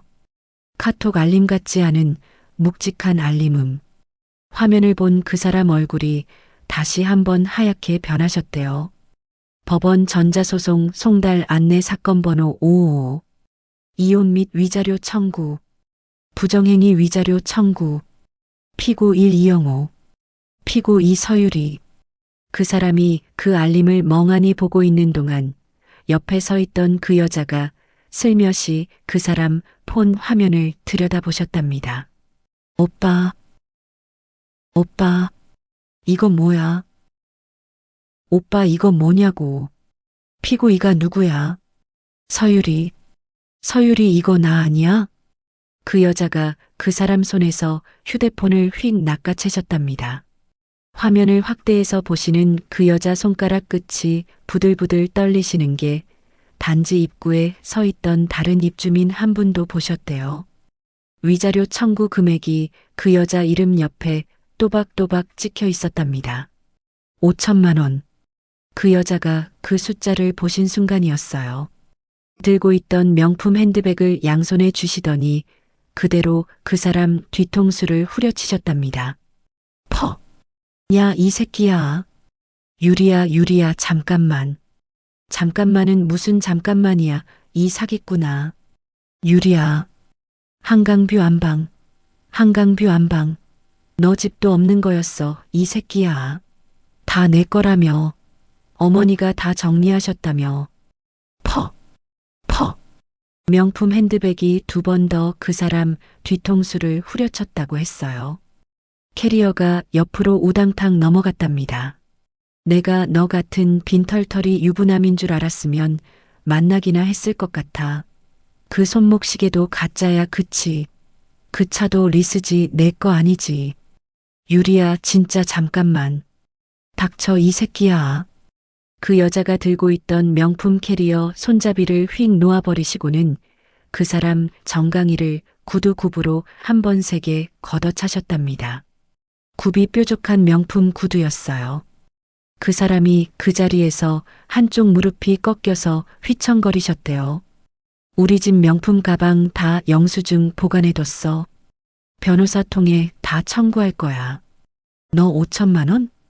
그거 누가 누구한테 청구하는지 보자. 두고 봐, 이 새끼야. 그 여자가 그 사람한테 침을 한번 탁 뱉으셨답니다. 그러더니 자기 캐리어 2개를 직접 끌고는 단지 입구로 뛰어나가서 지나가는 택시를 손짓으로 잡으셨대요. 캐리어를 트렁크에 본인이 직접 쳐넣으시고 뒷좌석 문을 쾅 닫고 그대로 떠나셨답니다. 택시 꽁무니가 단지 모퉁이로 사라지는 동안 그 사람은 한쪽 무릎을 짚고 아스팔트 위에 주저앉아 계셨대요. 목에 시든 꽃목걸이가 한 송이, 2송이 떨어지더라고 했습니다. 지나가시던 입주민 한 분이 손가락질을 하셨고 1층 베란다에서 빨래를 거두시던 사모님 한 분이 잠깐 내려다보시고 혀를 차셨대요. 단지 아나이들 몇이 그 옆을 지나가면서 아저씨 왜 그래 하고 키득거렸다고 했고요. 그 모든 시선 한가운데서 그 사람이 2 손바닥으로 아스팔트 바닥을 한 번 세게 내리치셨답니다. 아, 안 돼, 안 돼. 엄마, 엄마. 목 놓아 우셨대요. 그 알로하 셔츠 가슴팍이 들썩들썩 흔들리도록요. 그날 그 사람한테는 잠잘 곳이 단 한 군데도 없었습니다. 옷가지가 든 캐리어 2개와 시들어 떨어지는 꽃 한 송이만 옆에 있었어요. 그 큰 단지 입구에서 평생 폰만 잡고 살았던 분이 그날 처음으로 길거리에 앉아서 우는 사람이 되셨답니다. 저는 그 시간에 새 레지던스 침대 머리맡에 엄마 영정 사진을 모셔두고 있었어요. 밤 10시쯤 변호사 사무장님한테 짧은 문자가 한 통 왔어요. 송달 완료. 양피고 모두 단지 앞에서 직접 수령 확인. 현장 다툼 발생 정황 있음. 추후 추가 자료 확보 시 송부 예정. 저는 그 문자를 읽고 휴대폰을 침대 옆에 엎어뒀습니다. 그리고 일주일쯤 지나서 한 가지를 더 듣게 됐어요. 그 사람이 그날 이후 부랴부랴 어느 이혼 전문 변호사 사무실을 두어 곳 찾아갔답니다. 재산 분할이라도 받아낼 수 있는지 알아보러요. 그 사람이 갔던 사무실 중 한 곳이 우연찮게도 우리 쪽 변호사님이랑 평소에 친분이 있는 분이셨어요.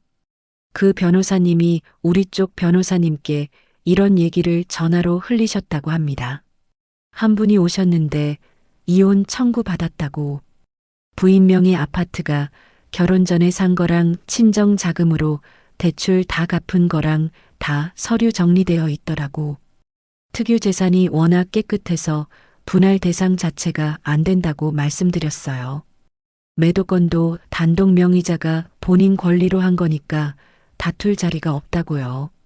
그 양반 사무실 의자에서 한 30분을 고개를 못 들고 계셨어요. 저는 그 얘기를 우리 쪽 변호사님 통해 전해 듣고는 짧게 고개만 끄덕였습니다. 그 30분이요. 저는 그 30분이 그 사람이 결혼 10년 동안 며느리 노동에 기대 살아오면서 한 번도 들여다본 적 없는 30분이었다고 생각해요. 의자에 앉아서 고개를 못 들고 자기 인생을 처음으로 정직하게 한번 들여다본 30분이요. 그 30분이 끝났을 때 그 사람한테 남은 건 정말 아무것도 없었습니다. 가짜 안방도, 가짜 한강뷰도, 가짜 손목시계 자랑도, 옆에서 끄덕여주던 어머님 손도, 자기 절반이라고 우기던 그 집 한 채도, 캐리어 2개와 시든 꽃목걸이 한 송이. 그게 다였어요. 3개월이 지났습니다. 그 사이에 저는 짧은 머리로 미용실을 다녀왔고 변호사 사무실은 일주일에 2번씩 들렀어요. 변호사님은 점점 저보다 더 단호한 분이 돼 가셨습니다. 처음엔 사모님 너무 무리하지 마세요라고 하시던 분이 나중엔 이건 끝까지 갑니다. 한 푼도 빼주지 마세요 하시더라고요.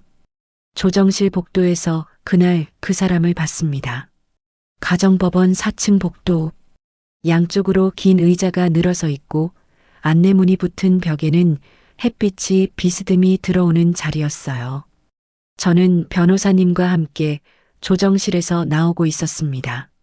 그날로 모든 게 끝났어요. 이혼 인용, 위자료 인용, 그 사람 월급의 절반 가압류 결정, 그리고 그 여자한테 청구한 위자료도 그대로 인용. 가압류 통보서 한 묶음이 변호사님 손에 들려 있었어요.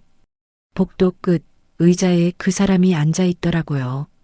3개월 전 식탁 위에 종이를 던져놓고 괌으로 떠났던 그 사람이 맞나 싶었습니다. 셔츠는 옷깃이 누렇게 떴고 정장 한 벌도 어깨선이 흘러내려 있었어요. 머리는 한 달은 안 자른 듯하고 신발은 옆구리가 갈라져 있었습니다. 명품 양복산을 종량제 봉투에 쑤셔 넣고 분리수거장에 내놓던 그날이 떠오르더라고요. 그 사람이 저를 본 순간 자리에서 벌떡 일어났어요. 은서야, 은서야, 잠깐만 얘기 좀 해. 저는 변호사님 옆에 서서 그대로 걸음을 옮겼습니다. 그 사람이 저한테 뛰어왔어요. 복도 한가운데서 저를 막아서더라고요.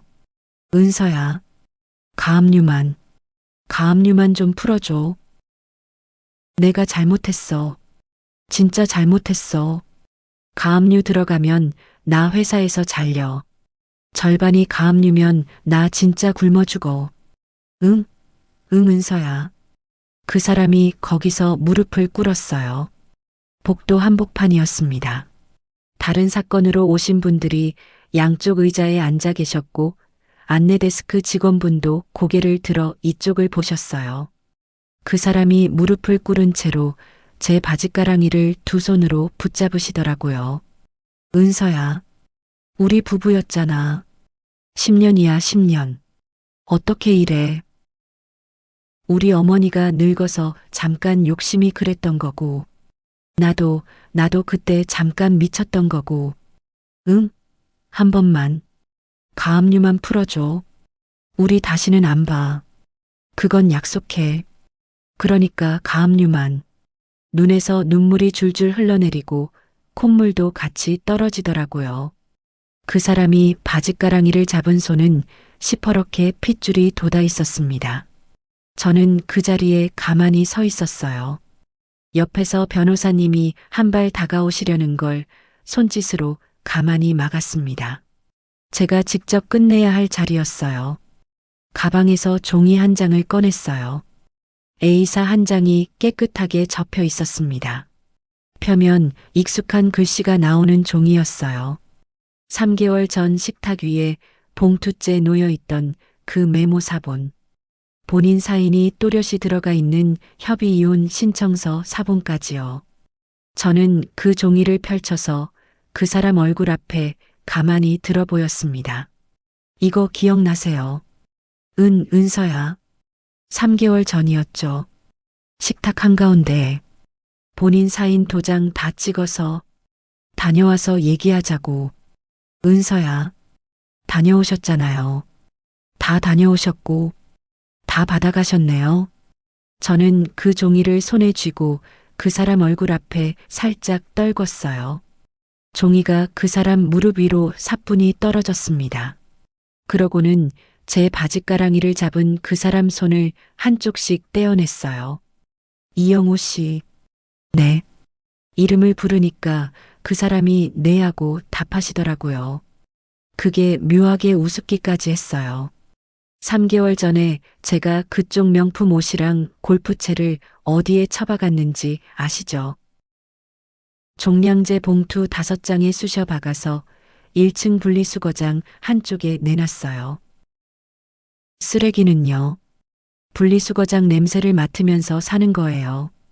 그 사람 얼굴이 그 한마디에 푹 꺼지더라고요.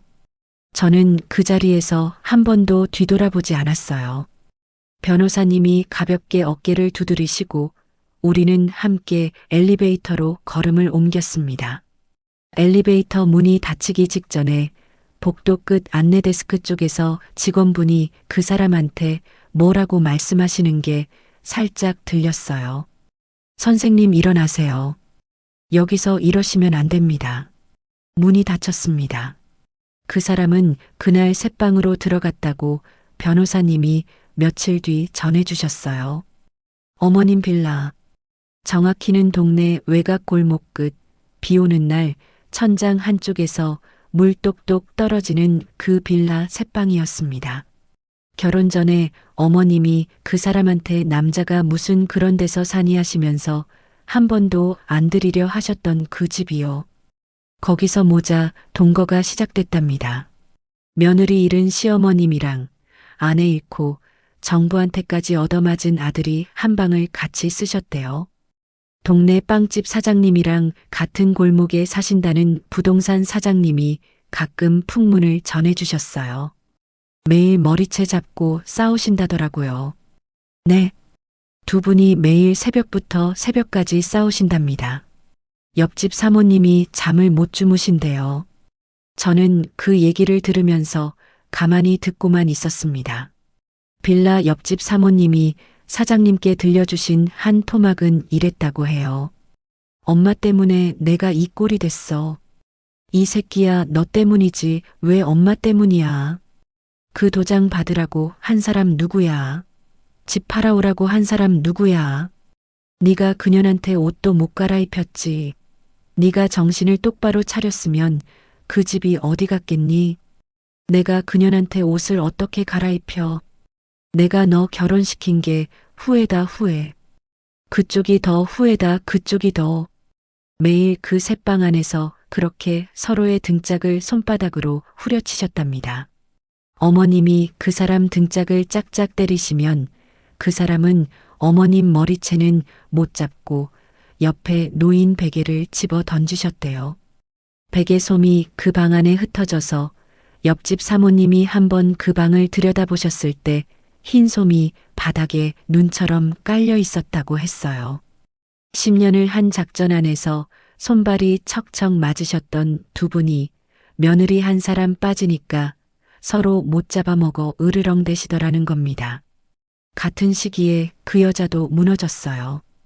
변호사 사무실에서 위자료 청구가 인용되자마자 그 여자 회사로 가압류 통지서가 정식으로 발송됐습니다. 인사팀에 직접요.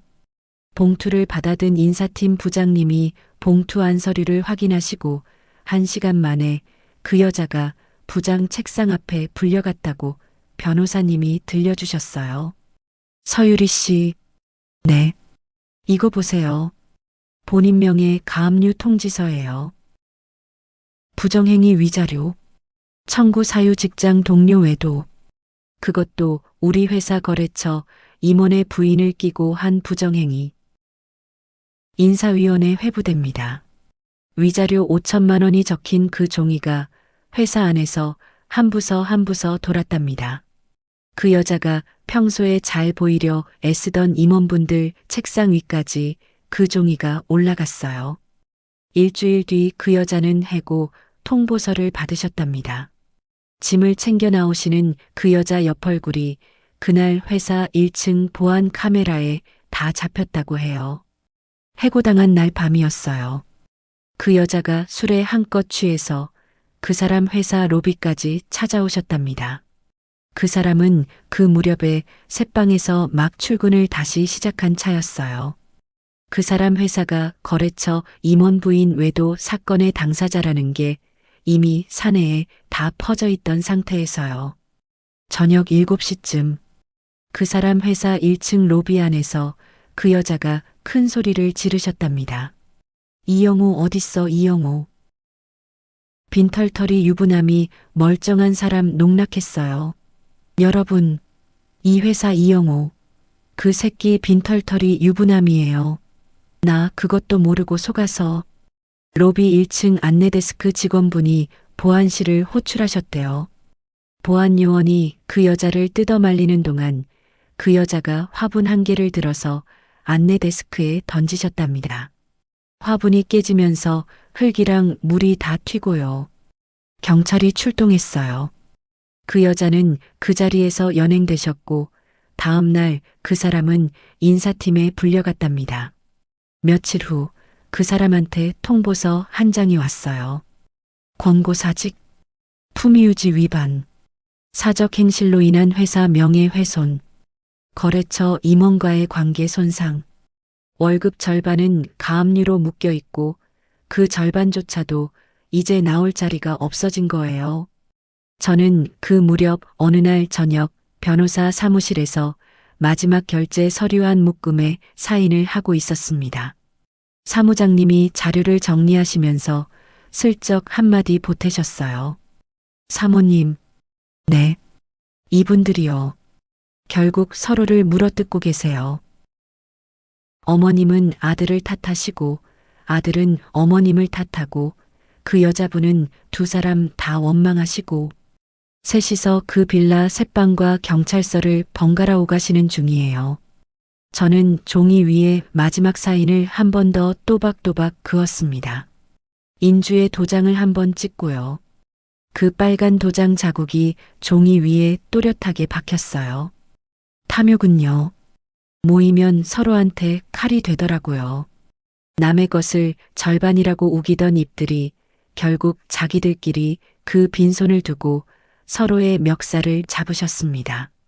그 셋방 암백의 솜처럼 세 분의 삶이 그렇게 한 줌씩 흩어지고 있었어요. 저는 사무장님이 건넨 결제 파일을 가지런히 닫고 자리에서 일어났습니다. 사무장님, 이제 정말 다 끝났네요. 네, 사모님.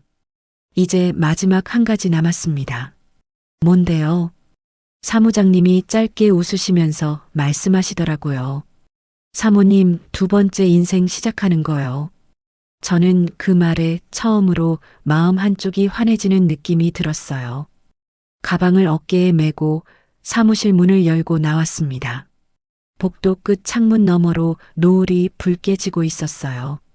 그 노을빛이 그날따라 어느 바닷가 위에 떠 있을 것 같은 노을빛이었습니다. 1년이 지났습니다. 그 사이에 저는 차를 한 대 새로 뽑고 운전면허도 다시 손에 익혔어요. 회사 일은 정리하고 그 도시도 정리했습니다. 짐 보관 창고에 1년을 묵혀뒀던 박스 48개가 다시 큰 트럭에 실리던 날 아침. 트럭이 향한 곳은 동해안의 한적한 바닷가 마을이었어요.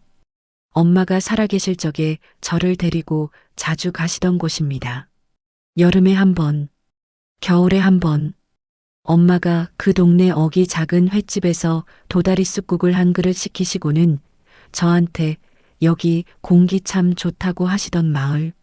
모래사장 끝자락에 작은 등대가 하나 있고 그 등대 너머로 해 뜨는 게 동네 어디서나 보이는 그런 마을이요. 그 마을 언덕 위에 작은 2층 집을 한 채 지었어요.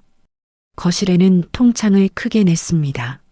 창 한가운데에 서면 바다가 액자처럼 들어와요. 부엌은 거실 한쪽에 트인 구조로 짰고 2층은 침실 하나에 작은 서재 하나로 두었습니다. 욕실엔 욕조를 꼭 넣어달라고 했어요. 1년 전 그 호텔에서 30분 누워있던 그 욕조 기억 때문에요. 이삿날 아침에 거실 한가운데서 흔들리자 포장을 뜯었습니다. 비닐을 한쪽으로 잡아당기는데 비닐이 쪽 빠지면서 어디서부터인지 모를 콧노래가 입에서 흘러나왔어요. 흔들리자가 모습을 드러냈습니다. 거실 통창 앞에 그 의자를 똑바로 놓고 한번 앉아봤어요. 의자가 살짝 흔들렸습니다. 창밖에서 푸른 바다가 가만히 흔들리고요.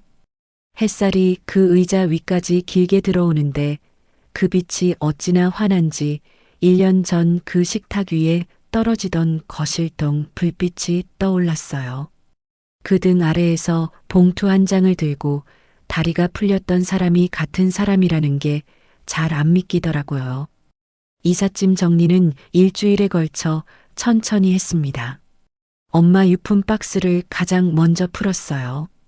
보자기에 쌓여 있는 엄마 사진을 거실 장식장 위에 모셨습니다.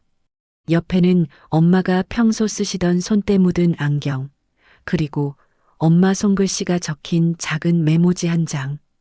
그 메모지엔 은서야 사랑해가 적혀 있어요. 항암 치료 시작하시기 한 달 전에 제 책상 위에 슬며시 놓고 가셨던 종이입니다. 새 직장은 마을에서 차로 30분 거리 작은 중견기업이었습니다. 회계 10년 차에 회사 안에서 마무리까지 깨끗하게 정리하고 나오니까 업계 안에서 한두 군데 연락이 오더라고요. 그중 한 곳이 동해 쪽 본사를 둔 회사였어요. 재무팀장으로 와달라고 하셨습니다. 면접 보던 날 사장님이 그러시더라고요. 김 팀장님, 우리 회사는 시골 회사라 화려한 거 없습니다. 그래도 사람은 정직하겠습니다. 네, 사장님. 사모님은 어떤 사람이세요? 저는 잠깐 사장님 얼굴을 봤어요. 그러고는 짧게 답했습니다. 숫자 한 줄 안 맞으면 안 일어나는 사람이에요. 사장님이 그 말에 한번 웃으셨어요. 그날 면접이 끝났습니다. 회사 자리는 책상 옆에 작은 창이 있어서 점심시간에 그 창 너머로 산자락이 보였습니다. 결제 라인이 단정하고 결산서가 시즌마다 깔끔하게 도는 회사였어요. 사장님이 보름에 한 번 제자리에 들러서 짧게 한마디 하시고 가셨습니다. 김 팀장님 들어오시고 회사 숫자가 살아났네요. 제가 한 게 아니라요. 사장님이 손 안 대시고 맡겨주신 덕분이에요. 맡길만 하니까 맡기는 거지요. 회사 사람들이 점심을 같이 먹자고 자주 부르셨어요. 처음엔 안 가다가 한 번, 두 번 같이 다니기 시작했습니다. 그분들은 제 사연을 모르세요. 누구의 며느리도 아니고 누구의 아내도 아닌 그냥 김 팀장. 그 호칭이 어찌나 가볍던지요. 퇴근길에 가끔 동네 꽃집에 들렀어요. 안녕하세요, 사장님. 김 팀장님 오셨네. 오늘은 뭐로 드려요? 프리지어요. 노란색으로요. 엄마 거예요? 네. 꽃집 사장님이 노란 프리지어 한 단을 신문지에 척척 싸주십니다. 두 번 가니까 사장님이 제 사연을 묻지 않으시더라고요. 사람 좋은 분이세요. 집 마당에 작은 나무 벤치를 하나 놨어요. 거기 앉아서 바다를 내려다보면 노을 시간에 등대 불빛이 깜빡거리는 게 또렷이 보입니다. 노란 프리지어 한 단을 그 벤치 옆 작은 화병에 꽂아두고 저는 거기 앉아 한참을 가만히 있었어요. 엄마, 오늘 회사에서요. 신입 한 명이 결산서에서 30만 원 차이 안 맞아서 새벽까지 매달리고 있더라고요. 제가 같이 봐줬어요. 엄마, 마당 옆집에 강아지 한 마리가 있는데요. 자기들 마당이랑 우리 마당 경계가 없어요. 자꾸 저한테 와요. 엄마, 동네 어기 그 도다리 쑥국 집이요. 아직 있어요. 어제 한 그릇 시켜 먹었어요. 엄마 생각났어요. 엄마는 그저 사진 속에서 가만히 웃으세요. 그 웃음이 1년 전 그날 밤보다 조금 더 환해지신 것 같아요. 새 휴대폰은 마을 이사 오기 전에 한 번 통째로 바꿨습니다. 연락처 목록을 손가락으로 위에서부터 천천히 내려봤어요. 변호사님, 사무장님, 부동산 사장님, 동네 꽃집 사장님, 회사 사장님과 팀원 몇, 친정이모, 사촌 언니, 학교 때 친구 두엇, 마을 통장님, 거기에 시댁 식구들 흔적은 한 글자도 없었어요. 그 사람 번호도, 어머님 번호도, 결혼 10년 동안 명절마다 카톡으로 인사를 주고받았던 시집 일가 친척 그 누구의 번호도요. 처음엔 손가락이 잠깐 멈췄어요. 사람이 갑자기 다 빠진 자리가 허전하지 않을까? 그런데 그 빈자리가 허전이 아니라 가벼움이었습니다. 두 어깨 위에 누가 얹어놓고 있던 짐 한 무더기를 한꺼번에 내려놓은 사람만 아는 그런 가벼움이요. 저녁에 노트북을 열어서 통장 계좌를 한번 들여다봤어요. 2층 집 짓는 데 들어간 대출이 일부 있었거든요. 1년 동안 매달 꼬박꼬박 갚아 나갔어요. 회사 월급에 1년 전 매매 대금이 일부 받쳐주니까 잔액이 빠른 속도로 줄어들고 있었습니다. 화면 위에 작은 그래프가 차분히 내려가는 모양이 보였어요. 자기 집을 자기 손으로 짓고 자기 손으로 갚아 나가는 그 줄. 그 줄을 한 줄 한 줄 확인하는 그 시간이 저한테는 어떤 위로보다 따뜻했습니다. 거실 통창 너머로 어둠이 내리기 시작하면 저는 흔들의자에 다시 앉아요. 파도 소리가 마치 한 사람이 옆에서 천천히 숨을 내쉬는 것처럼 들립니다. 들숨에 한 번, 날숨에 한 번. 그 숨에 맞춰서 저도 호흡을 천천히 따라갔어요. 그 거실에서 어머님의 비웃음에 고개를 숙이고 있던 며느리. 명절날 새벽 5시에 시댁 부엌에 서서 전을 부치며 손목이 시큰거리던 며느리. 친정엄마 49제 다녀온 그 밤에 식탁 위 흰 봉투 한 장에 다리가 풀렸던 며느리.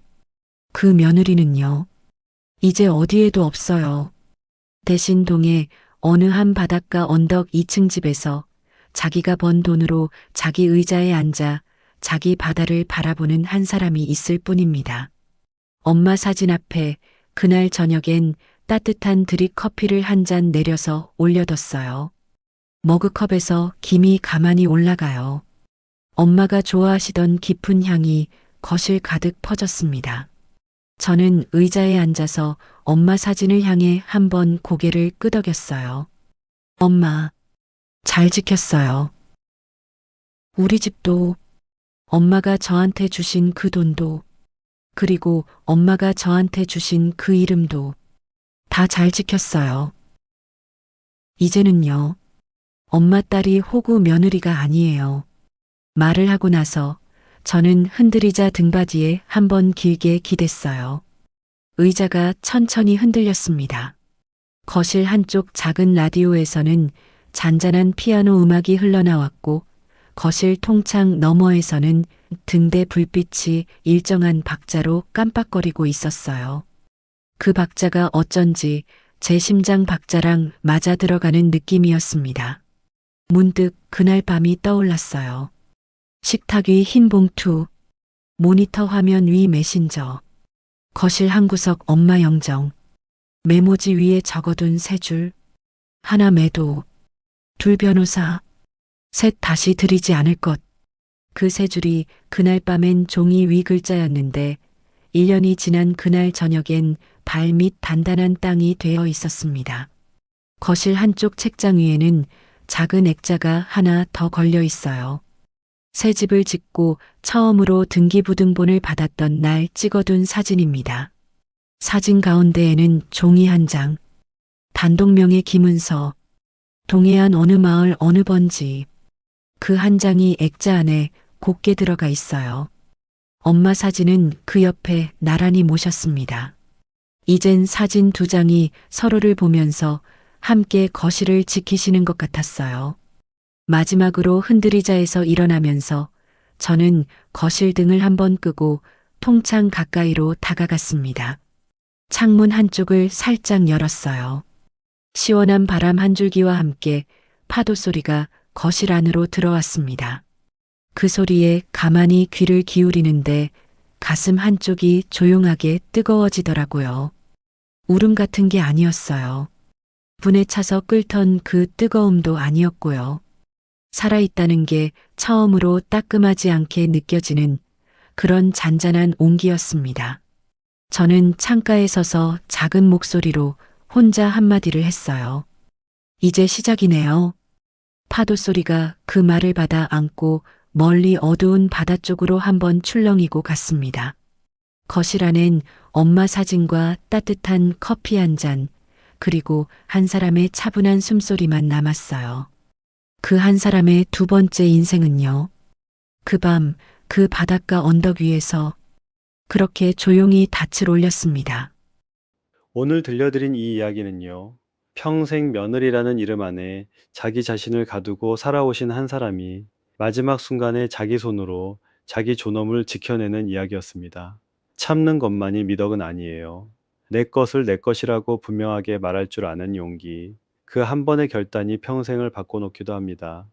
살아오시면서 묵묵히 견뎌오신 모든 분들, 이미 충분히 잘 살아오셨고 충분히 잘 견뎌오셨습니다. 이제 남은 인생만큼은 누구의 자리도 아닌 본인 자신을 위해 사셨으면 좋겠습니다. 이야기를 끝까지 들어주셨다면 잘 들었다고 댓글 하나만 남겨주세요. 구독과 좋아요를 눌러주시는 모든 분들이 행복하시길 기원합니다. 오늘